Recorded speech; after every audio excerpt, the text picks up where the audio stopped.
നമസ്കാരം. നമ്മുടെ കുരുന്നുകൾക്ക് അറിവിൻ്റെ ആദ്യാക്ഷരം പകർന്നു നൽകുന്നവർ ആണ് അധ്യാപകർ. അത്തരത്തിൽ ഒരു അധ്യാപികയാണ് പത്തനംതിട്ട നാറാണമുഴിയിലെ ലേഖ രവീന്ദ്രൻ. ലേഖയ്ക്ക് ശമ്പളം ലഭിച്ചിട്ട് 12 വർഷം ആയിരുന്നു. ഒന്ന് ഓർത്തു നോക്കൂ. മറ്റു വരുമാനത്തിൽ നിന്ന് ലഭിക്കുന്ന തുക കൊണ്ട് ഭക്ഷണം, വസ്ത്രം, വണ്ടിച്ചെലവ് ഇതെല്ലാം മുടക്കിയാണ് ഈ അധ്യാപിക ജോലി ചെയ്തിരുന്നത്. മകൻ്റെ പഠനത്തിന് ആവശ്യമായ പണം കണ്ടെത്താൻ ആകാതെ ലേഖയുടെ ഭർത്താവ് ഷിജോ ആത്മഹത്യ ചെയ്തു. ഇതിന് പിന്നാലെ പരാതിയും വിമർശനവും ശക്തമായതോടുകൂടി ശമ്പള കുടിശ്ശിക അനുവദിക്കാൻ സർക്കാർ തീരുമാനിച്ചു. അങ്ങനെ 53 ലക്ഷം രൂപ ശമ്പള കുടിശ്ശികയിൽ 29 ലക്ഷം രൂപ കഴിഞ്ഞ ദിവസം കൈമാറി. ഇന്ന് മലപ്പുറം മഞ്ചേരി മെഡിക്കൽ കോളേജിൽ എത്തിയ മന്ത്രി വീണ ജോർജിനോട് 2 മാസമായി വേതനം ലഭിക്കാത്തത് സംബന്ധിച്ച് പരാതി പറഞ്ഞു അവിടുത്തെ താൽക്കാലിക ജീവനക്കാർ മന്ത്രിയെ കാണുന്നത് CPIM നേതാക്കൾ ഇടപെട്ട് തടഞ്ഞു. ആശുപത്രി വാർഡിന്റെ വരാന്തിയിൽ വെച്ചും ചിലർ വേതനം ലഭിക്കാത്തതിന്റെ വിഷമം മന്ത്രിയെ ധരിപ്പിച്ചു. ചിലർ കുടുംബത്തിന്റെ പ്രയാസങ്ങൾ പറഞ്ഞ് കരഞ്ഞു. ശുചീകരണ തൊഴിലാളികൾക്ക് പിന്നാലെ നേഴ്സുമാരും നേഴ്സിംഗ് അസിസ്റ്റന്റുമാരും സങ്കടവുമായി എത്തി. മന്ത്രി വേഗത്തിൽ പോകാൻ ഒരുങ്ങിയതോടെ മന്ത്രിയെ കാണണം എന്ന ആവശ്യവുമായി ജീവനക്കാർ ബഹളം വെച്ചു. ജീവനക്കാർ മന്ത്രിക്ക് പിന്നാലെ ഓടിയെങ്കിലും സംസാരിക്കാൻ അവസരം ലഭിച്ചില്ല. ആ ജീവനക്കാർക്കെതിരെ സംഘം ചേർന്ന് കലാപത്തിന് ശ്രമം നടത്തിയെന്ന് കേസെടുത്തിരിക്കുകയാണ് നമ്മുടെ പോലീസ് സംവിധാനം. ബഹുമാനപ്പെട്ട മന്ത്രി, ഉയർന്ന ശമ്പളവും മറ്റാനുകൂല്യങ്ങളും, കാറും കമ്പ്യൂട്ടറും കീഴ് ജീവനക്കാരും ഒക്കെയുള്ള നിങ്ങൾക്ക് ഇതൊന്നും അത്ര വലിയ കാര്യം ആകണമെന്നില്ല. പക്ഷേ ജീവിതത്തിൻ്റെ 2 അറ്റം കൂട്ടിമുട്ടിക്കാൻ ശ്രമിക്കുന്ന ആ ജീവനക്കാർക്ക് ഓരോ ദിവസത്തെ വേതനവും അത്രമേൽ വിലപ്പെട്ടതാണ്. ആരോഗ്യമേഖലയിലെ സിസ്റ്റം ഇപ്പോഴും തകരാറിൽ തന്നെയാണ് എന്ന് പറയാതെ വയ്യ. 9 മണി വാർത്ത ആരംഭിക്കുന്നു. ആദ്യം നോക്കാം പ്രധാന തലക്കെട്ടുകൾ. News 18 big breaking. ആലപ്പുഴയിൽ ലഹരി വിൽപ്പനയ്ക്ക് സ്കൂൾ കുട്ടികളും. പകരം ലഭിക്കുക വലിക്കാൻ കഞ്ചാവെന്ന് വെളിപ്പെടുത്തൽ. ഇതിനകത്ത് ഇത് കൊടുത്താൽ, സുഹൃത്തുക്കൾക്ക് ഇത് വിറ്റാൽ, സ്കൂൾ വിദ്യാർത്ഥികൾക്ക് ഇത് വിറ്റാൽ എന്ത് നേട്ടമാണ് തനിക്കുണ്ടാകുന്ന? എന്ത് നേട്ടമാണ്? പുള്ളിക്ക് അദ്ദേഹത്തിനാണ് പൈസ കൊടുക്കുന്നത്. പകരം ഇയാൾക്കുള്ള നേട്ടം എന്താണ്? ഉപയോഗിക്കാൻ തരിക എന്നുള്ളതാണ്. വാർത്ത സ്ഥിരീകരിച്ച് പോലീസ്. ഗൗരവത്തോടെ അന്വേഷിക്കുമെന്ന് MP രാജേഷ്. ന്യൂസ് 18 എക്സൈസ് മന്ത്രിയുടെ പ്രശംസ.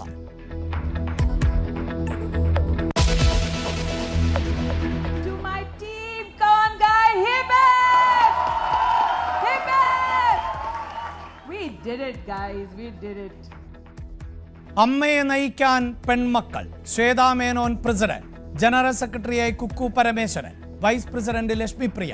ഉണ്ണി ശിവപാൽ ട്രഷറർ. സംഘടനയിൽ നിന്ന് പോയവരെ തിരികെ കൊണ്ടുവരുമെന്ന് ശ്വേത.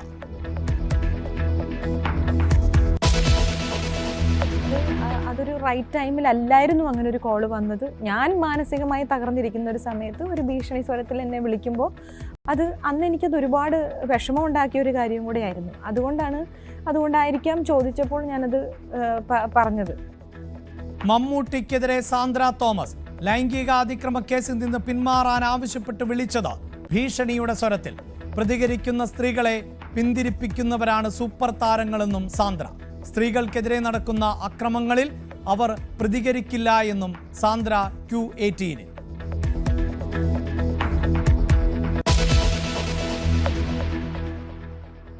भारत ने तय कर लिया है खून और पानी एक साथ नहीं बहेंगे.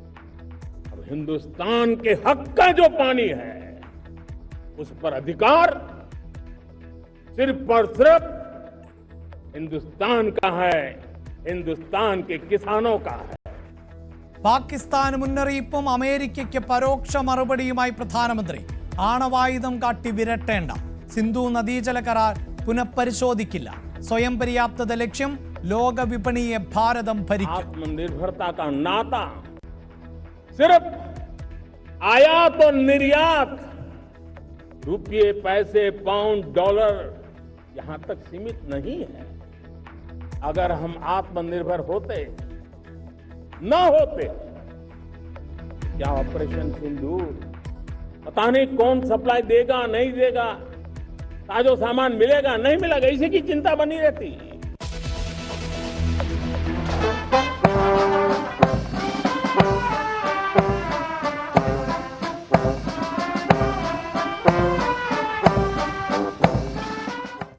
രാജ്യത്തിന്റെ കരുത്തോതി 79ാം സ്വാതന്ത്ര്യദിനം ആഘോഷിച്ച രാജ്യം. ചെങ്കോട്ടയിൽ പതാക ഉയർത്തി പ്രധാനമന്ത്രി. കേരളത്തിലും വിപുലമായ ആഘോഷം.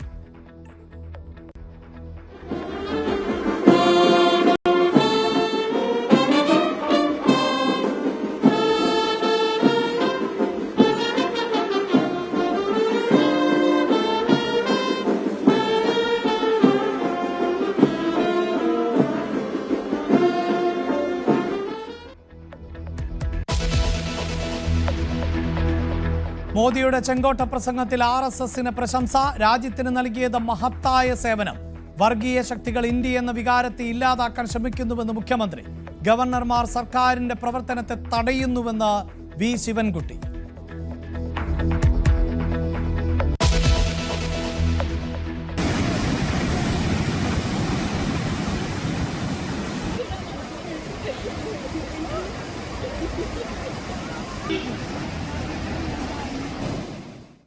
ജമ്മു മിന്നൽ പ്രളയത്തിൽ മരണം 60. ഇനിയും കണ്ടെത്താനുള്ളത് 100-ലേറെ പേരെ. രക്ഷാപ്രവർത്തനത്തിന് സൈന്യം രംഗത്ത്. വെല്ലുവിളിയായി പ്രതികൂല കാലാവസ്ഥ.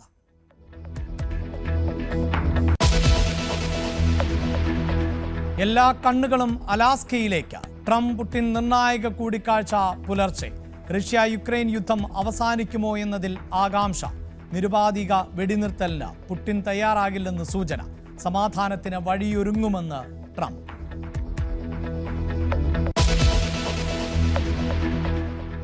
മന്ത്രി വീണ ജോർജിനോട് പരാതി പറഞ്ഞ ജീവനക്കാർക്കെതിരെ കേസ്. 2 മാസമായി വേതനം ലഭിക്കാത്തത് മഞ്ചേരി മെഡിക്കൽ കോളേജിലെ താൽക്കാലിക ജീവനക്കാർക്ക്. താമരശ്ശേരിയിൽ പനി ബാധിച്ചു മരിച്ച 4ാം ക്ലാസ്സുകാരിക്ക് മതിയായ ചികിത്സ ലഭിച്ചില്ലെന്ന് പരാതി. പെരിന്തൽമണ്ണ ജില്ലാ ആശുപത്രിയിൽ ചികിത്സ തേടിയെത്തിയപ്പോൾ ഉണ്ടായ ദുരനുഭവം പങ്കുവച്ച് മലപ്പുറം ഏലംകുളം സ്വദേശി. വീണതാണ്, കവിളില് മുറിവായി. അപ്പം അങ്ങനെ കാണിക്കാൻ പോയതാണ് ഹോസ്പിറ്റലിൽ. മുറി കുറച്ച് ആഴുണ്ടായിരുന്നു. അങ്ങനെയാണ് സ്റ്റിച്ച് വേണമെന്ന് പറഞ്ഞത്. അപ്പം സ്റ്റിച്ച് വേണോ, മുഖത്ത് പാട് വരുമോ, അങ്ങനെയൊക്കെ എനിക്കൊരു ടെൻഷൻ. എന്താ അവസ്ഥ അറിയാൻ വേണ്ടിയിട്ടാണ് ഞാൻ ഡോക്ടറോട് ചോദിച്ചത്.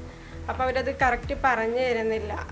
ഒരു കൈയൊക്കെ ഇങ്ങനെ പിടിച്ച് ആകെ നെറ്റിയൊക്കെ ചുളിച്ചൊരു ഭയങ്കര ദേഷ്യത്തിലാണ് അവർ പെരുമാറുന്നത്. അപ്പോൾ എനിക്ക് സ്റ്റിച്ച് ഇടാൻ നിർബന്ധമുണ്ടോ, അപ്പോൾ നിങ്ങൾക്ക് വേണമെങ്കിൽ ചെയ്താൽ മതി, അല്ലെ ചെയ്യണ്ടെന്ന് പറഞ്ഞിട്ട് ഭയങ്കര ഹാർഡായിട്ടാണ് പറയുന്നത്.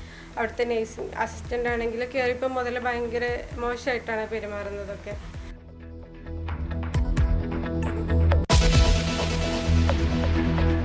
റിലീസായി 24 മണിക്കൂറിനുള്ളിൽ രജനീകാന്തിന്റെ കൂലി ഇന്റർനെറ്റിൽ. വ്യാജ പതിപ്പുകളിൽ പലതും HD ഫോർമാറ്റിൽ. ചോർന്നത് തമിഴ് റോക്കേഴ്സ് മൂവിഡ സൈറ്റുകൾ വഴി.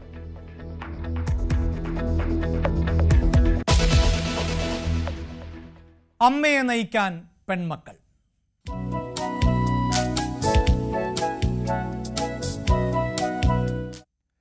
താരസംഘടനയായ അമ്മയുടെ പ്രസിഡന്റായി ശ്വേതാ മേനോൻ തെരഞ്ഞെടുക്കപ്പെട്ടു. സംഘടനയുടെ ചരിത്രത്തിൽ ആദ്യമായാണ് വനിതാ അംഗം അധ്യക്ഷ സ്ഥാനത്തേക്ക് എത്തുന്നത്. ദേവനെ പരാജയപ്പെടുത്തിയാണ് ശ്വേതാ മേനോൻ വിജയം നേടിയത്. കുക്കു പരമേശ്വരൻ ജനറൽ സെക്രട്ടറിയായും തെരഞ്ഞെടുക്കപ്പെട്ടു. ട്രഷറർ സ്ഥാനത്തേക്കുള്ള മത്സരത്തിൽ ഉണ്ണി ശിവപാൽ ആണ് വിജയിച്ചത്. ജയൻ ചേർത്തലയും ലക്ഷ്മി പ്രിയയുമാണ് വൈസ് പ്രസിഡന്റ് സ്ഥാനത്തേക്ക് മത്സരിച്ച് ജയിച്ചത്. ഈ ജയത്തിന് ശേഷം താരങ്ങളുടെ ഭാഗത്ത് നിന്നുണ്ടായ പ്രതികരണം എന്തായിരുന്നു എന്ന് നോക്കാം. ആദ്യം അമ്മ ഒരു സ്ത്രീ ആവണം എന്ന് പറഞ്ഞു, ഇതാ ഒരു സ്ത്രീയായി. ഇനി നിങ്ങൾ നമ്മുടെ മെമ്പേഴ്സിനെ പോലെ എന്നെ സപ്പോർട്ട് ചെയ്യുക, എൻ്റെ ടീമിനെ സപ്പോർട്ട് ചെയ്യുക. നമ്മുടെ എല്ലാം ഇതിൽ സത്യം പറഞ്ഞാൽ സിനിമയിൽ സ്ത്രീയോ പുരുഷൻ എന്ന് പറഞ്ഞ ഒരു സാധനം ഇല്ല എന്നാണ് ഞാൻ വിശ്വസിക്കുന്നത്. ക്യാരക്ടേഴ്സാണ്. ഒരു ആക്ഷൻ, ഒരു കട്ടിൻ്റെ ഇടയിലുള്ള ഒരു ജീവിതമാണ് നമ്മളെപ്പോഴും നയിക്കുന്നത്. So I just want to say thank you again. ആർക്കെങ്കിലും എന്തെങ്കിലും ചോദിക്കണമെങ്കിൽ you are most welcome. Thank you so much. Thank you. And to my team, come on guys, hip hip, hip hip. We did it guys, we did it. Thank you so much. Thank you. Very happy. പക്ഷേ ഞാൻ സത്യം പറയാണ്, നമ്മളുടെ patrons ആയ മോഹൻലാൽ, മമ്മൂട്ടി, സുരേഷ് ഗോപി ഇല്ലെങ്കിൽ നമ്മൾക്ക് അവരെ support ഇല്ലാതെ അമ്മയ്ക്ക് നമുക്കൊന്നും ചെയ്യാൻ പറ്റില്ല. നമുക്ക് അവർ വേണം. ആൻഡ് അവർ നമ്മളെ പേട്രനൈസ്, എല്ലാവരും അവരെ പേട്രൻസ് ആയിട്ട് തന്നെയാണ് കരുതുന്നത്. So automatically I want their blessings. നമ്മുടെ ഗുരുക്കന്മാരെ എല്ലാവരും ബ്ലെസ്സിങ്സ് ആയിട്ട് തന്നെയാണ് ഇത് മുന്നോട്ട് ഞാൻ എടുക്കാൻ പോകുന്നത്. I am so happy. ഇവിടെ ഒരുപാട് ചർച്ച നടന്നു, അത്രേ ഉള്ളൂ. നമ്മളുടെ ഒരു 5 മിനിറ്റ്സ് നമ്മൾ എല്ലാ പ്രോബ്ലംസും സോൾവ് ആവും. Most welcome. അവരുടെ സ്വന്തം കുടുംബമാണ്. ആർക്ക് വേണമെങ്കിൽ നമ്മുടെ മെമ്പേഴ്സ് ഉള്ള ആൾക്കാർ, ഇവിടുന്ന് പോയ ആൾക്കാർ തിരിച്ചു വരാം, അത്രേ ഉള്ളൂ.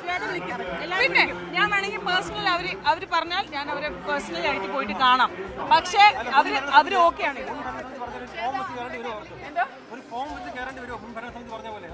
അങ്ങനെ എനിക്കറിയില്ല. ഞാനത് ദിനോ ഞാൻ അടിക്കേ അത് ആദ്യമായിട്ട് കിട്ടിയ ഒരാളോട് ഇങ്ങനെയൊക്കെ ചോദിച്ചാൽ ഉറപ്പായിട്ട്. ദേവൻ നമ്മളോട് പറഞ്ഞ ഒരു കാര്യമാണ്. പത്രസമ്മേളനത്തിൽ അദ്ദേഹം പറഞ്ഞു, വനിതകൾക്ക് വേണ്ടി സംവരണം ചെയ്യേണ്ട കാര്യമില്ല, അവർ മത്സരിച്ച് ജയിച്ച് വരട്ടെ എന്ന വലിയ മനസ്സ് അദ്ദേഹത്തിനുണ്ടായിരുന്നു. ഇവിടെ ഇപ്പോൾ ഇത് അറിഞ്ഞ ഉടൻ തന്നെ അദ്ദേഹം പറഞ്ഞത് ശ്വേതാ മേനോൻ അമ്മയുടെ അമ്മയാണെങ്കിൽ ഞാൻ അമ്മയുടെ അച്ഛനാണ് എന്നാണ്. അതാണ് ആ സ്പിരിറ്റ്. യെസ്, എന്തായാലും വീറും വാശിയും നിറഞ്ഞൊരു പോരാട്ടത്തിന്റെ ഫലമാണ് ഇന്ന് പ്രഖ്യാപിക്കപ്പെട്ടത്. പ്രത്യേകിച്ച് ഹേമ കമ്മിറ്റി റിപ്പോർട്ട് വലിയ കൊടുങ്കാറ്റായിരുന്നു സിനിമാ മേഖലയിൽ ഉണ്ടാക്കിയത്. അതിനുശേഷം ഉണ്ടായ ഒരു തെരഞ്ഞെടുപ്പ്, അതിന്റെ ഫലം എന്തായിരുന്നു സംഭവിച്ചത് എന്ന റിപ്പോർട്ട് ആജ്ഞ രവീന്ദ്രൻ നൽകും. 31 വർഷത്തെ അമ്മയുടെ ചരിത്രത്തിൽ ആദ്യമായിട്ട് കീ പോസ്റ്റിലേക്ക് 2 വനിതാ പ്രാതിനിധ്യം എത്തുകയാണ്. ശ്വേതാ മേനോൻ പ്രസിഡന്റ് സ്ഥാനത്തേക്കും അതുപോലെ കുക്കു പരമേശ്വരൻ ജനറൽ സെക്രട്ടറി സ്ഥാനത്തേക്ക്. അതായത് അമ്മയുടെ തന്നെ 2 പ്രധാനപ്പെട്ട പോസ്റ്റുകളാണ്. ജനറൽ സെക്രട്ടറിയും അമ്മ പ്രസിഡന്റും. ഈ 2 സ്ഥാനത്തേക്കാണ് ഈ 2 സ്ത്രീകൾ മത്സരിച്ച് തന്നെ ജയിച്ച് കയറിയിരിക്കുന്നത്. അമ്മയുടെ ചരിത്രത്തിൽ തന്നെ ആദ്യമായാണ് ഇത്രയധികം സ്ത്രീകൾ മത്സര രംഗത്തുണ്ടായതും അതുപോലെ ഈ പ്രധാനപ്പെട്ട സ്ഥാനങ്ങളിലേക്ക് സ്ത്രീകൾ ജയിക്കുന്നതുമായിട്ടുള്ള സാഹചര്യം ഉണ്ടായത്. എന്തായാലും കഴിഞ്ഞ വർഷം ഹേമ കമ്മിറ്റി റിപ്പോർട്ട് പുറത്തു വന്നപ്പോൾ മുതൽ അമ്മയുടെ ആ സമയത്തുണ്ടായിരുന്ന ഭരണസമിതി അടിയന്തരമായി പിരിച്ചുവിടുന്നു. ആരോപണങ്ങൾ, അതായത് ഹേമ കമ്മിറ്റി റിപ്പോർട്ടുമായി ബന്ധപ്പെട്ടുള്ള ആരോപണങ്ങൾക്ക് മറുപടി പറയാൻ പറ്റാത്ത സാഹചര്യം ഉണ്ടായിരുന്ന അവസ്ഥയിലായിരുന്നു അമ്മ അടിയന്തരമായി അതിൻ്റെ ഭരണസമിതി പിരിച്ചുവിടുന്ന ഒരു സാഹചര്യത്തിലേക്ക് വന്നത്. പിന്നീട് അഡ്ഹോക് കമ്മിറ്റി നിലവിൽ വരുന്നു. പിന്നീടുണ്ടായ തെരഞ്ഞെടുപ്പാണ്. അതുകൊണ്ട് തന്നെ ഈ തെരഞ്ഞെടുപ്പിന് വളരെയധികം പ്രാധാന്യമുണ്ട്. നിരവധി ആരോപണങ്ങൾ സിനിമയിലെ വനിതകളടക്കമുള്ള ആളുകൾ ഉന്നയിച്ചിരുന്ന സാഹചര്യങ്ങളിൽ ഇത്തരം ഈ ഒരു തെരഞ്ഞെടുപ്പിന് വലിയ പ്രാധാന്യമായിരുന്നു കേരളം തന്നെ നൽകിയിരുന്നത് എന്ന് വേണം പറയാൻ. കാരണം ഇപ്പോൾ ഈ തിരഞ്ഞെടുക്കപ്പെട്ടിരിക്കുന്നതും വനിതകളാണ്. ആ ഒരു സാഹചര്യത്തിൽ ഈ പ്രശ്നങ്ങൾക്കൊക്കെ പരിഹാരമുണ്ടാകുമോ എന്നുള്ള ഒരു ആശങ്കയും ബാക്കി നിൽക്കുന്നുണ്ട്. അവരൊക്കെ പറയുന്നതും അത്തരത്തിലാണ്. അത്തരം പ്രശ്നങ്ങൾ അഡ്രസ്സ് ചെയ്യും. അതായത് സിനിമാ രംഗത്തെ വനിതകളുടെ പ്രശ്നങ്ങൾ, പ്രത്യേകിച്ചും ലൈംഗിക അതിക്രമത്തിനെതിരെയുള്ള പ്രശ്നങ്ങൾ, അതുപോലെ സിനിമ തൊഴിൽ പീഡനങ്ങൾക്കെതിരെയുള്ള നീക്കങ്ങൾ തുടങ്ങിയ കാര്യങ്ങളൊക്കെ ചർച്ച ചെയ്യും. ഇനി അമ്മ ഒറ്റക്കെട്ടാണ് എന്ന് പറയുമ്പോൾ പോലും ഇത്തരം ആരോപണങ്ങൾ ഈ 2 സ്ത്രീകൾ, അതായത് ശ്വേതാ മേനോനും കുക്കു പരമേശ്വരനും തെരഞ്ഞെടുപ്പ് നേരിട്ട ഘട്ടത്തിൽ തന്നെ നേരിട്ടിരുന്ന ആരോപണങ്ങൾ വളരെ ശക്തമാണ്. അതായത് ശ്വേതാ മേനോന് ഹൈക്കോടതിയുടെ സപ്പോർട്ടോടുകൂടി തന്നെ പിന്നീട് മത്സരിക്കേണ്ടി വന്നിരുന്ന സാഹചര്യം. അത് അവർ അഭിനയിച്ച സിനിമകളുടെ പശ്ചാത്തലത്തിലാണ് അവർ ആരോപണങ്ങൾ അഭിമുഖീകരിക്കേണ്ടത് വന്നൊരു സാഹചര്യം ഉണ്ടായത്. അതേസമയം കുക്കു പരമേശ്വരൻ മുൻപ് സ്ത്രീകൾ ഒന്നിച്ചു ചേർന്ന സാഹചര്യത്തിൽ അവരുടെ പ്രശ്നങ്ങൾ പറഞ്ഞിരുന്നു. ആ പ്രശ്നങ്ങൾ ഒരു മെമ്മറി കാർഡിൽ റെക്കോർഡ് ചെയ്തിരുന്നു, ഒരു ക്യാമറയിൽ റെക്കോർഡ് ചെയ്തിരുന്നു. അതിൻ്റെ മെമ്മറി കാർഡ് കുക്കു പരമേശ്വരൻ്റെ കൈവശമാണ്. അത് മിസ്യൂസ് ചെയ്യപ്പെടുമെന്നുള്ള ആരോപണമായിരുന്നു കുക്കു പരമേശ്വരനെതിരെ വന്നിരുന്നത്. പക്ഷേ എന്നിരുന്നാൽ പോലും ഇത് ഹേമ കമ്മിറ്റി റിപ്പോർട്ട് പുറത്തു വന്നിരുന്ന സാഹചര്യത്തിൽ അത്തരം ആരോപണങ്ങൾ, അത്തരം ആശങ്കകൾ ആരും പങ്കുവച്ചില്ല. ഈ ഒരു തെരഞ്ഞെടുപ്പിൽ മാത്രമായിരുന്നു ഇത്തരം ഒരു ആരോപണങ്ങൾ ഉണ്ടായത് എന്നുള്ള കാര്യങ്ങളൊക്കെ ആയിരുന്നു ആ സമയത്ത് കൂടുതലും മറുപടി പറയേണ്ടി വന്നത്. എന്നിരുന്നാൽ പോലും ഇപ്പോൾ തെരഞ്ഞെടുപ്പ് കഴിഞ്ഞിരിക്കുകയാണ്. 11 അംഗ എക്സിക്യൂട്ടീവ് കമ്മിറ്റി ഉൾപ്പെടെ തിരഞ്ഞെടുക്കപ്പെട്ടിരിക്കുകയാണ്. ട്രഷറർ സ്ഥാനത്തേക്ക് ഉണ്ണി ശിവപാൽ അനൂപ് ചന്ദ്രനെ തോൽപ്പിച്ചാണ് ഉണ്ണി ശിവപാൽ രംഗത്തെത്തിയിരിക്കുന്നത്. അനൂപ് ചന്ദ്രനായിരുന്നു ഈ തെരഞ്ഞെടുപ്പുമായി ബന്ധപ്പെട്ടുള്ള ആദ്യം ഉള്ള ആരോപണത്തിന് തിരികൊളുത്തിയത്. പ്രത്യേകിച്ചും ബാബുരാജ് ജനറൽ സെക്രട്ടറി സ്ഥാനത്തേക്ക് നോമിനേഷൻ നൽകിയിരുന്ന സാഹചര്യത്തിൽ ആരോപണ വിധേയർ മത്സരിക്കാനാവില്ല, ആരോപണ വിധേയർ സ്വയം പിന്മാറണമെന്നുള്ള ആവശ്യം ഉന്നയിച്ചുകൊണ്ട് തന്നെ അനൂപ് ചന്ദ്രൻ ഈ ഒരു ആരോപണവുമായി രംഗത്തെത്തിയിരിക്കുന്നത്. അങ്ങനെ ഒരു സാഹചര്യത്തിൽ സാഹചര്യത്തിൽ തന്നെ ഉണ്ണി ശിവപാലാണ് അനൂപ് ചന്ദ്രനെ ട്രഷറർ സ്ഥാനത്തേക്ക് അനൂപ് ചന്ദ്രനെ തോൽപ്പിച്ചിട്ട് ഉണ്ണി ശിവപാലാണ് ജയിച്ചിരിക്കുന്നത്. മറ്റു സ്ഥാനങ്ങളിലേക്കൊക്കെ ശ്വേതാ മേനോൻ ദേവിനെ തോൽപ്പിച്ചാണ് ശ്വേതാ മേനോൻ പ്രസിഡന്റായിരിക്കുന്നത്. കുക്കു പരമേശ്വരനെതിരെ മത്സരിച്ചിരുന്ന രവീന്ദ്രനായിരുന്നു. അതുപോലെ ജോയിന്റ് സെക്രട്ടറി സ്ഥാനത്തേക്ക് നേരത്തെ അൻസിബ ഹസൻ എതിരില്ലാതെ തെരഞ്ഞെടുക്കപ്പെട്ടിരുന്നു. വൈസ് പ്രസിഡന്റ് സ്ഥാനത്തേക്ക് ജയൻ ചേർത്തലയും ലക്ഷ്മി പ്രിയയുമാണ് നിലവിൽ തെരഞ്ഞെടുക്കപ്പെട്ടിരിക്കുന്നത്. വരും ദിവസങ്ങളിൽ പക്ഷേ അമ്മയുടെ മുഴുവൻ ആളുകൾ, അതായത് 506 വോട്ടുകളാണ് ഉണ്ടായിരുന്നത്. ഇതിൽ 12% വോട്ടുകൾ കഴിഞ്ഞ വർഷം പോൾ ചെയ്തതിനേക്കാൾ 12% വോട്ടുകൾ കുറവായിരുന്നു ഇത്തവണ പോൾ ചെയ്തത് എന്നുള്ളൊരു നിരീക്ഷണമുണ്ട്. പ്രമുഖരുൾപ്പെടെയുള്ള ആളുകൾ വോട്ട് ചെയ്തിട്ടില്ല. അമ്മയിൽ നിന്നും പിണങ്ങിപ്പോയിട്ടുള്ള കുറച്ച് ആളുകളുണ്ട്. അവരെയൊക്കെ ഏകോപിപ്പിച്ച് നിർത്താനുള്ള ശ്രമങ്ങൾ ഉണ്ടാകും എന്നും കുക്കു പരമേശ്വരനും ശ്വേതാ മേനോനും ഒരേ സ്വരത്തിൽ പറയുന്നുണ്ട്.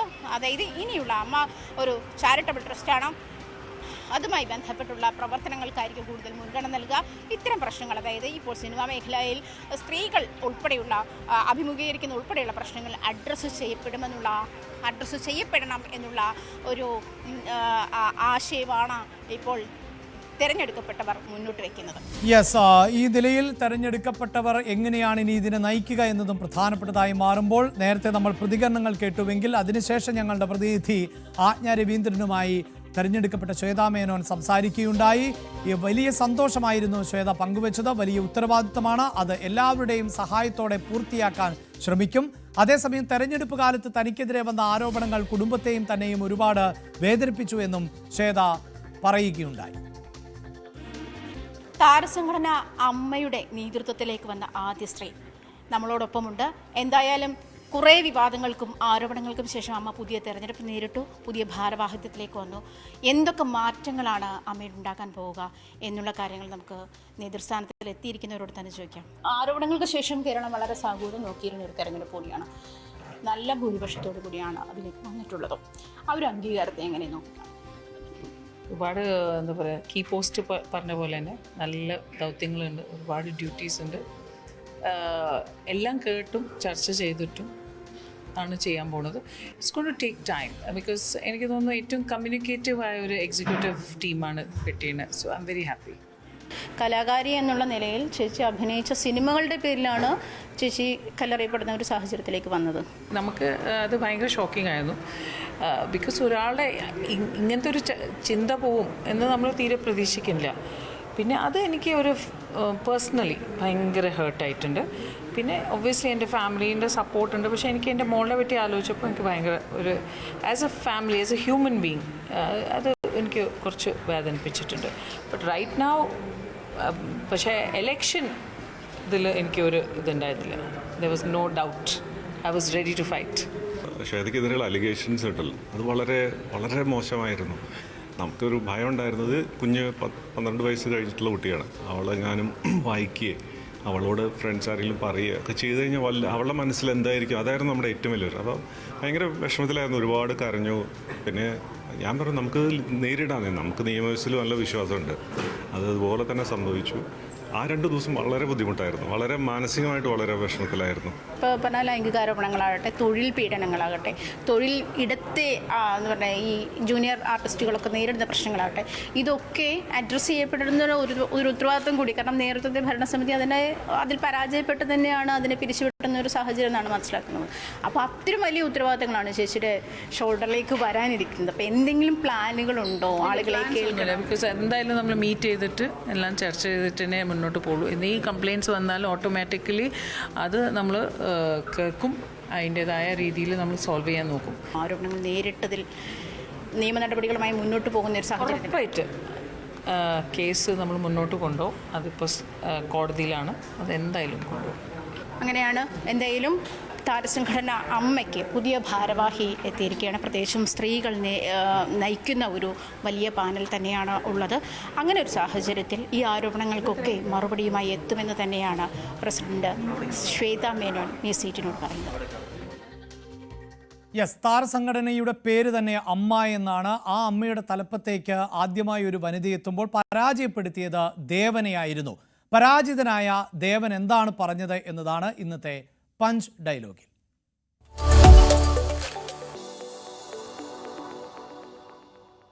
ഞാൻ ഒരുപാട് കാര്യങ്ങൾ പ്രതീക്ഷിച്ചിരുന്നു.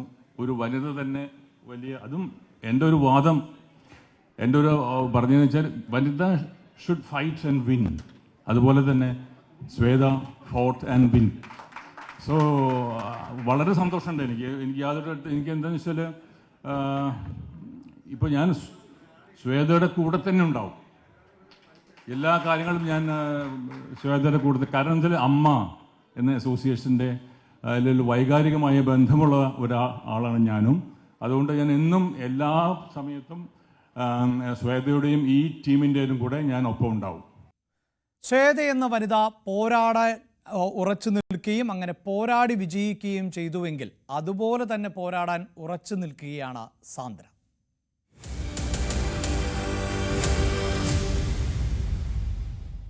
മമ്മൂട്ടി തന്നെ വിളിച്ച് സംസാരിച്ചത് ഭീഷണിയുടെ സ്വരത്തിൽ എന്നാണ് സാന്ദ്ര തോമസ് പറയുന്നത്. മനസ്സ് തകർന്നു നിൽക്കുമ്പോൾ ആ നിലപാട് അതീവ പ്രയാസം ഉണ്ടാക്കി. എപ്പോഴും പ്രതികരിക്കുന്ന സ്ത്രീകളെ പിന്തിരിപ്പിക്കാൻ നടക്കുന്നവരാണ് മലയാള സിനിമയിലെ സൂപ്പർ താരങ്ങൾ എന്നാണ് സാന്ദ്ര തോമസ് തുറന്നു പറയുന്നത്. സ്ത്രീകൾക്കെതിരെ നടക്കുന്ന അക്രമങ്ങളിൽ പ്രതികരിക്കേണ്ട എന്നത് അവരുടെ നിലപാടാണ്. ഹേമ കമ്മിറ്റിക്ക് ശേഷവും ലൈംഗിക അതിക്രമങ്ങളും കാസ്റ്റിംഗ് കൗച്ചും മലയാള സിനിമയിൽ അവസാനിച്ചിട്ടില്ല എന്നും ഇപ്പോൾ പുതിയ രീതികളാണ് എന്നും സാന്ദ്ര തുറന്നടിച്ചു. ന്യൂസ് 18 Q18 ആയിരുന്നു സാന്ദ്രയുടെ ഈ പ്രതികരണം. മമ്മൂട്ടി വിളിച്ചു, മമ്മൂട്ടിക്കെതിരെ പറഞ്ഞു, അങ്ങനെ മമ്മൂട്ടിക്കെതിരെ ഒക്കെ പറയാൻ സാന്ദ്ര എന്താണ് ഈ പറഞ്ഞുകൊണ്ടിരിക്കുന്നത് എന്നൊക്കെ ചോദിച്ചിട്ടായിരുന്നു. പിന്നെ കുറെ കമന്റുകളൊക്കെ മമ്മൂട്ടി ഇതിനകത്തേക്ക് വലിച്ചിട്ടു, അതിന്റെ ആവശ്യം ഉണ്ടായിരുന്നോ എന്നും ചോദിച്ചവരുണ്ട്. എന്നോടൊരു ചോദിച്ച ചോദ്യമാണ്.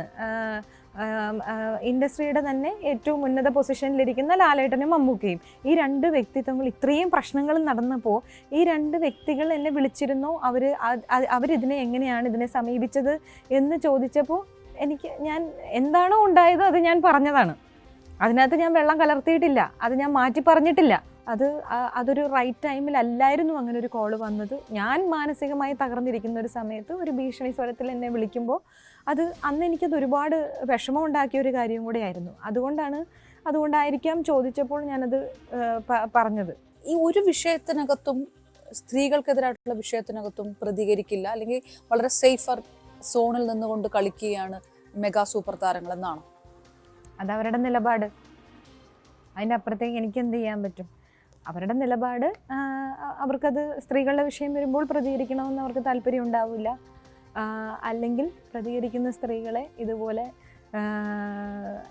വിളിച്ച് പിന്തിരിപ്പിക്കാനുള്ള ശ്രമങ്ങളും നടത്തും. അതവരുടെ നിലപാടാണ്.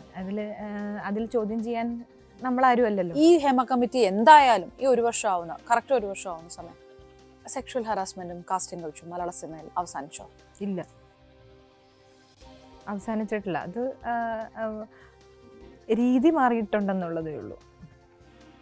പഴയ രീതിയല്ല, പുതിയ രീതികൾ മാറുന്നുണ്ട് എന്നുള്ളത് മാത്രമല്ല. അതാ ഞാൻ പറഞ്ഞ ഒരു സേഫ് സ്പേസ് ആയിട്ടില്ല. ലഹരി വിൽപ്പനയ്ക്ക് കുട്ടികളും.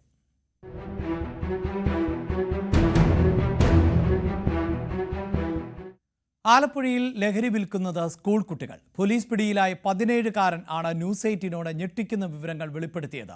ശനിയാഴ്ച ദിവസം മാത്രം തന്റെ കയ്യിൽ നിന്ന് കഞ്ചാവ് വാങ്ങുന്ന കുട്ടികളുടെ എണ്ണം 100-ൽ അധികം എന്നാണ് ഈ 17കാരൻ പറഞ്ഞത്. പാക്കറ്റ് ഒന്നിന് 500 രൂപയ്ക്കാണ് വിൽപ്പനയെന്നും കഞ്ചാവ് വിറ്റാൽ പകരം ഉപയോഗിക്കുവാനുള്ള കഞ്ചാവ് മാത്രമാണ് എന്നും ഈ 17കാരൻ തുറന്നു പറഞ്ഞു.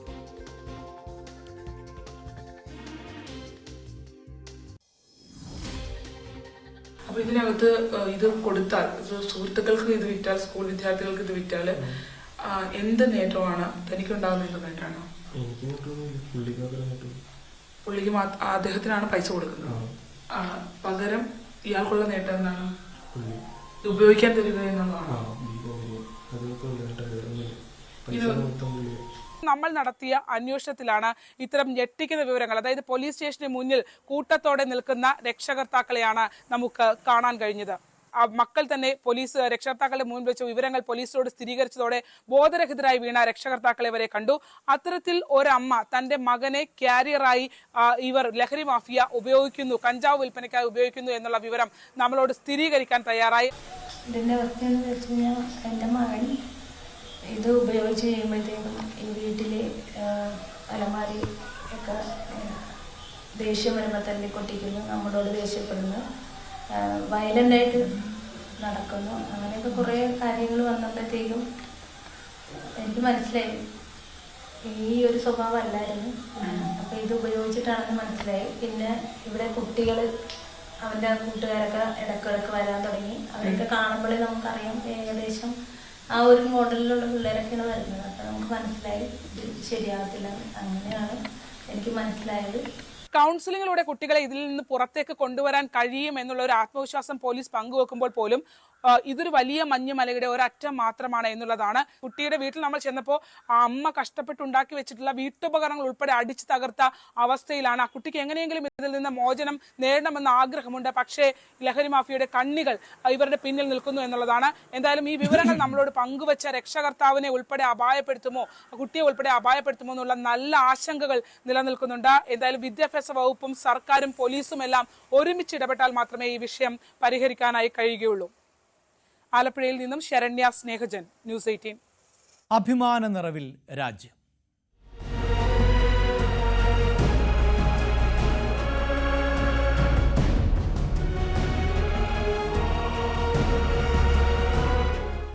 എഴുപത്തിയൊമ്പതാമത് സ്വാതന്ത്ര്യദിനാഘോഷത്തിലാണ് രാജ്യം. ആണവായുധം കാട്ടിയുള്ള ഭീഷണി ഇന്ത്യയോട് വേണ്ട എന്ന് പാകിസ്ഥാന് മുന്നറിയിപ്പ് നൽകിയ പ്രധാനമന്ത്രി സിന്ധു നദീജല കരാർ പുനരാലോചിക്കില്ല എന്നും ചെങ്കോട്ടയിലെ പ്രസംഗത്തിൽ ആവർത്തിച്ചു. സ്വയം പര്യാപ്തതയിൽ ഊന്നിയായിരുന്നു വികസിത ഭാരതത്തിലേക്കുള്ള നയം എന്ന് മോദി വ്യക്തമാക്കുമ്പോൾ അത് അമേരിക്കയ്ക്ക് കൂടിയുള്ള പരോക്ഷമായ മറുപടിയായി മാറുകയും ചെയ്തു.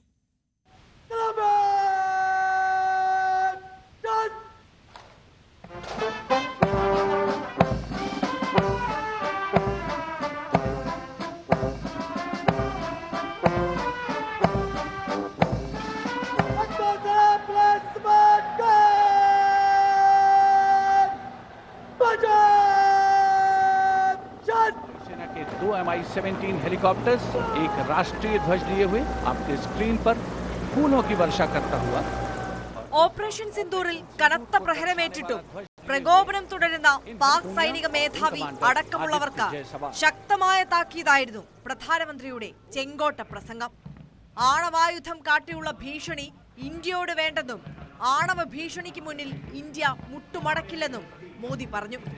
പഹൽഗാമിൽ മതം ചോദിച്ച് നിഷ്കളങ്കരെ വകവരുത്തിയതിനുള്ള ഇന്ത്യൻ ജനതയുടെ രോഷപ്രകടനമായിരുന്നു ഓപ്പറേഷൻ സിന്ദൂർ.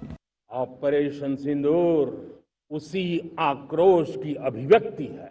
22 तारीख के बाद हमने हमारे सेना को खुली छूट दे दी. रणनीति वो तय करे, लक्ष्य वो तय करे, समय भी वो चुने और हमारी सेना ने वो करके दिखाया जो कई दशकों तक कभी हुआ नहीं था. രക്തവും വെള്ളവും ഒരുമിച്ചൊഴുകില്ലെന്ന നിലപാട് പറഞ്ഞ മോദി സിന്ധു നദീജലത്തിന്റെ അവകാശം ഇന്ത്യൻ കർഷകർക്കാണെന്നും അടിവരയിട്ടു. खून और पानी एक साथ नहीं बहेंगे.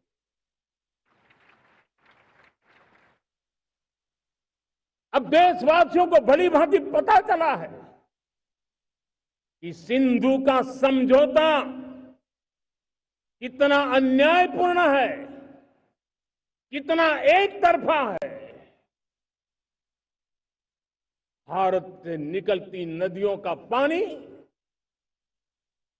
दुश्मनों के खेत को सींच रहा है और मेरे देश के किसान, मेरे देश की धरती पानी के बिना प्यासी है.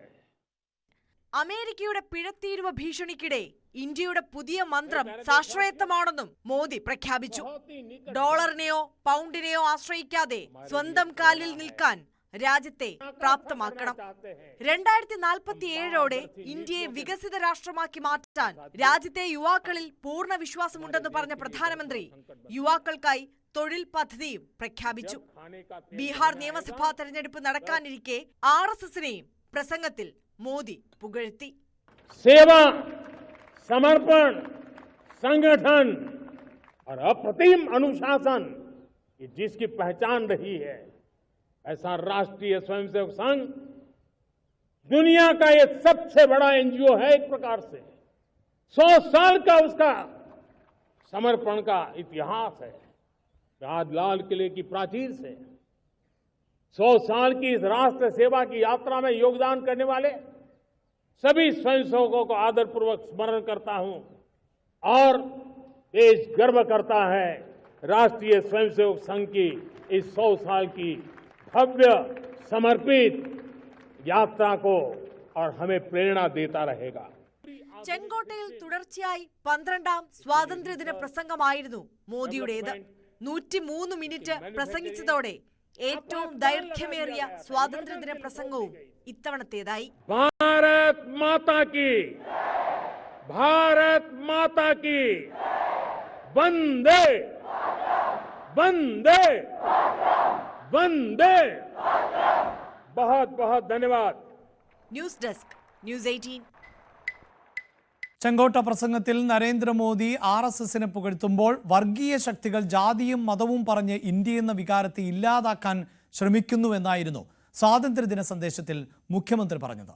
ഗവർണർമാർ സർക്കാരിന്റെ പ്രവർത്തനത്തെ തടയുന്നു എന്ന് മന്ത്രി വി ശിവൻകുട്ടിയും വിമർശിച്ചു. സംസ്ഥാനത്ത് വിവിധ ജില്ലകളിൽ വിപുലമായാണ് സ്വാതന്ത്ര്യദിനം ആഘോഷിച്ചത്.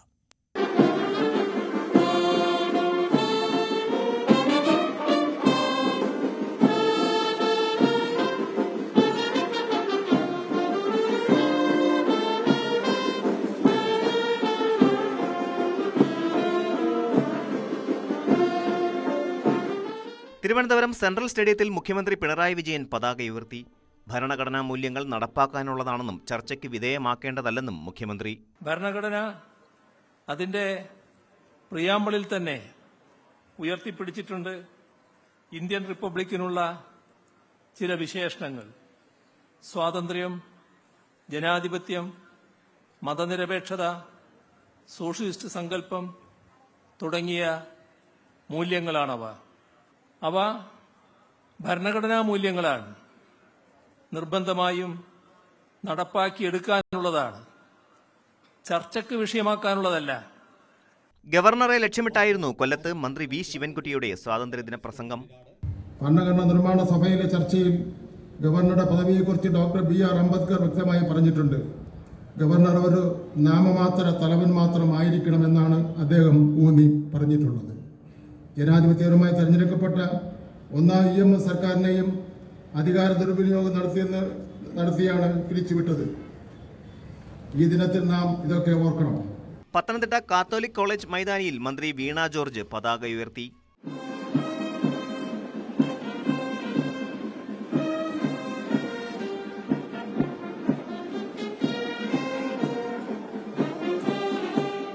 ആലപ്പുഴയിൽ സജി ചെറിയാൻ, കോട്ടയത്ത് ജെ ചിഞ്ചുറാണി, ഇടുക്കിയിൽ റോഷി അഗസ്റ്റിൻ, എറണാകുളത്ത് P രാജീവ് എന്നിവർ സ്വാതന്ത്ര്യദിനാഘോഷങ്ങളിൽ പങ്കെടുത്തു.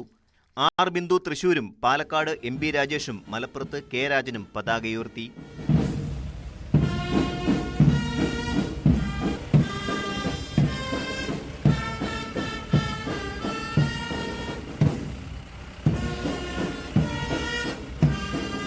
വയനാട് OR കേളു, കണ്ണൂർ രാമചന്ദ്രൻ കടന്നപ്പള്ളി, കാസർഗോഡ് K കൃഷ്ണൻകുട്ടി എന്നിവർ പങ്കെടുത്തു.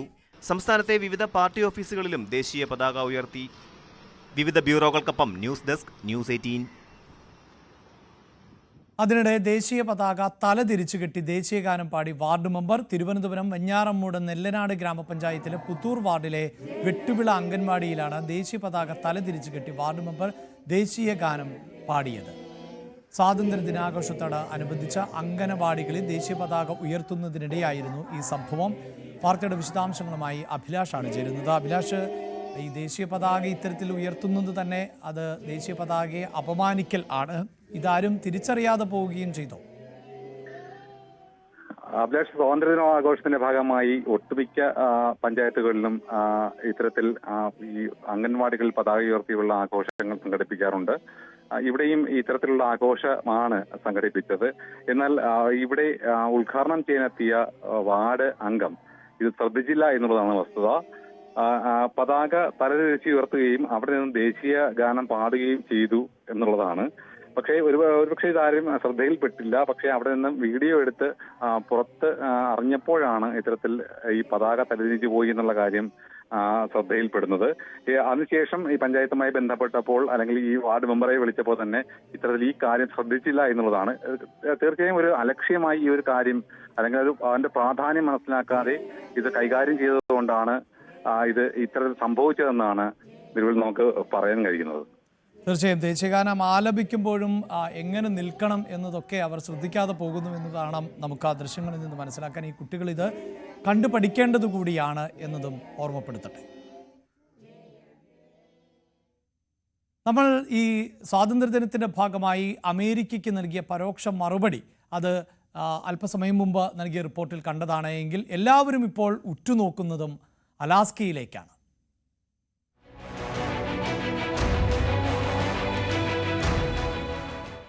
അലാസ്കയിലെ ആംഗ്രേജ് നഗരത്തിൽ സമാധാന ഉടമ്പടി ഉണ്ടാകുമോ എന്നതാണ് ലോകം ആകാംക്ഷയോടെ നോക്കുന്നത്.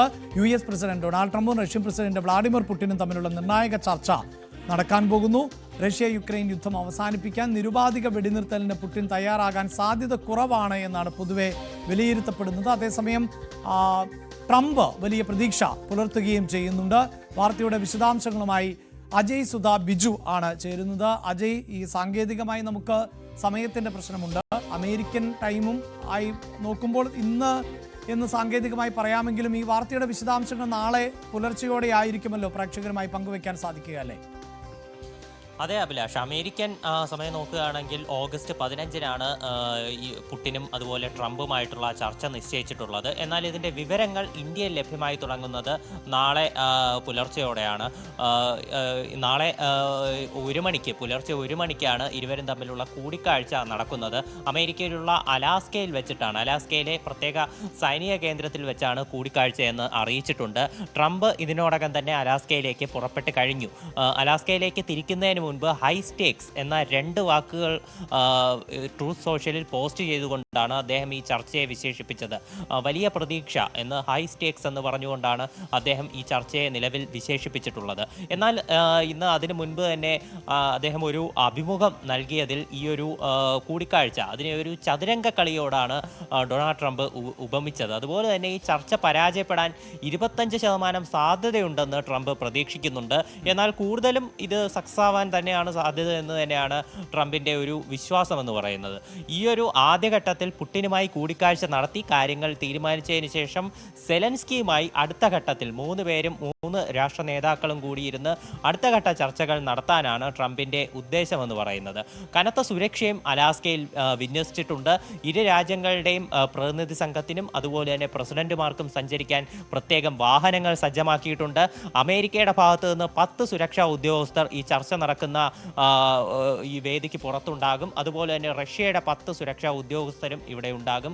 ആദ്യം ഇരു രാഷ്ട്രങ്ങളുടെയും തലവന്മാർ തമ്മിൽ സ്വകാര്യമായി കൂടിക്കാഴ്ച നടത്തും. അതിനുശേഷം പ്രതിനിധി സംഘങ്ങളുമായി ചേർന്നിട്ടുള്ള കൂടിക്കാഴ്ചയായിരിക്കും ഉണ്ടാവുക. അമേരിക്കയുടെ ഭാഗത്തു നിന്ന് 5 പ്രതിനിധികളും റഷ്യയുടെ ഭാഗത്തു നിന്ന് 5 പ്രതിനിധികളുമാണുള്ളത്. ഈ പ്രതിനിധി സംഘത്തിൻ്റെ കൂടിക്കാഴ്ചയ്ക്ക് ശേഷം ഇരു രാഷ്ട്ര തലവന്മാർ കൂടിയിരുന്ന് ഉച്ചയൂണ് കഴിക്കും. അതിനുശേഷം റഷ്യൻ സംഘം ഇന്ന് തന്നെ, അതായത് ഇന്ത്യൻ സമയം നാളെ തന്നെ മടങ്ങുമെന്നാണ് വിവരം ലഭിക്കുന്നത്.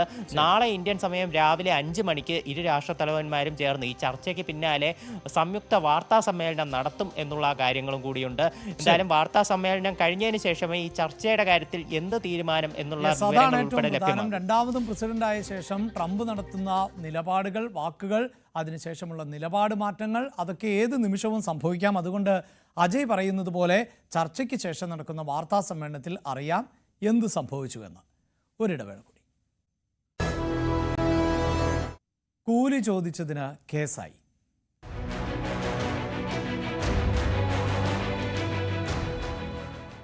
മന്ത്രി വീണ ജോർജിനോട് 2 മാസമായി വേതനം ലഭിക്കാത്തത് സംബന്ധിച്ച് പരാതി പറഞ്ഞ ജീവനക്കാർക്കെതിരെ കേസെടുത്തു. സംഘം ചേർന്ന് കലാപത്തിന് ശ്രമം നടത്തിയെന്നാണ് കേസ്.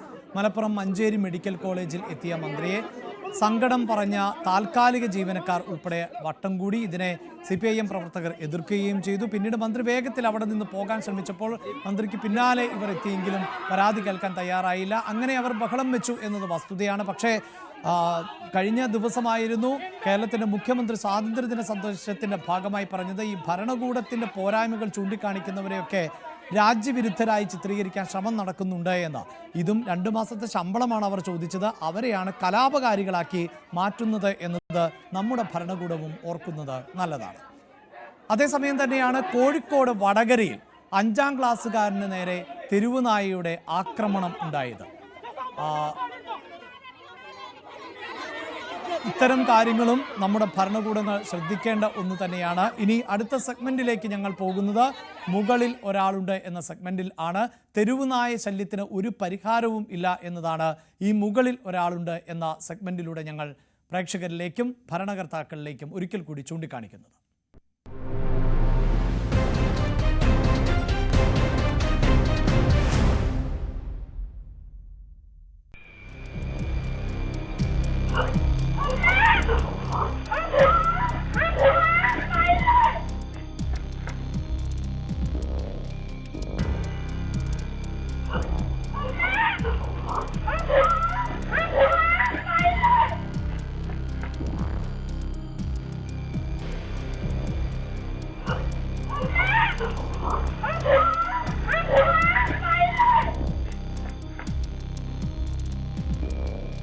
വീട്ടുവളപ്പിൽ കളിച്ചുകൊണ്ടിരുന്ന കുട്ടിക്ക് നേരെയാണ് ഈ തെരുവ് നായകൾ കൂട്ടത്തോടെ എത്തിയത് എന്നതാണ് ഞെട്ടിപ്പിക്കുന്ന ഒന്ന്.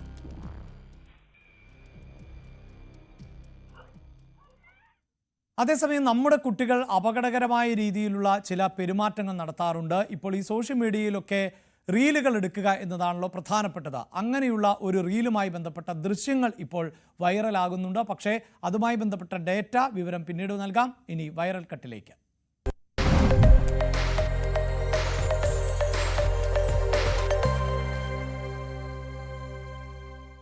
കോഴിക്കോട് റെയിൽവേ ട്രാക്കിൽ വിദ്യാർത്ഥികൾ എടുത്ത ഫോട്ടോഷൂട്ട്, അതാണ് ഇനി നൽകാൻ പോകുന്ന ദൃശ്യം എന്നത്. സൂചിപ്പിച്ചതുപോലെ റീൽസ് എടുക്കുന്നതിന് വേണ്ടിയാണ് ഇതെല്ലാം ചെയ്യുന്നത്. ഈ കുട്ടികൾ ഇങ്ങനെ ഷൂട്ട് നടത്തിയതിൽ ഇപ്പോൾ കേസെടുത്ത് RPF റെയിൽവേ പോലീസ് ഇപ്പോൾ കേസെടുത്തിട്ടുണ്ട്. 8 വിദ്യാർത്ഥികൾക്കെതിരെയാണ് കേസ്. റെയിൽവേ ആക്ട് പ്രകാരം ആണ് കേസെടുത്തത്. CH ഓവർബ്രിഡ്ജിന് താഴെയാണ് ട്രാക്കിൽ നിന്നുകൊണ്ട് വിദ്യാർത്ഥികൾ ഈ അപകടകരമായ തരത്തിൽ ദൃശ്യങ്ങൾ ചിത്രീകരിച്ചത്. ആരും അനുകരിക്കാതിരിക്കുക.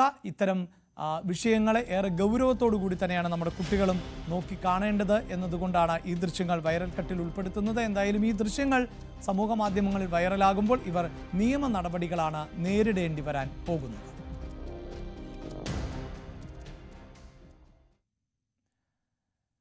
വൈറൽ കട്ടോടുകൂടി ഇന്നത്തെ ന്യൂസ് അറ്റ് 9 അവസാനിപ്പിക്കുകയാണ്.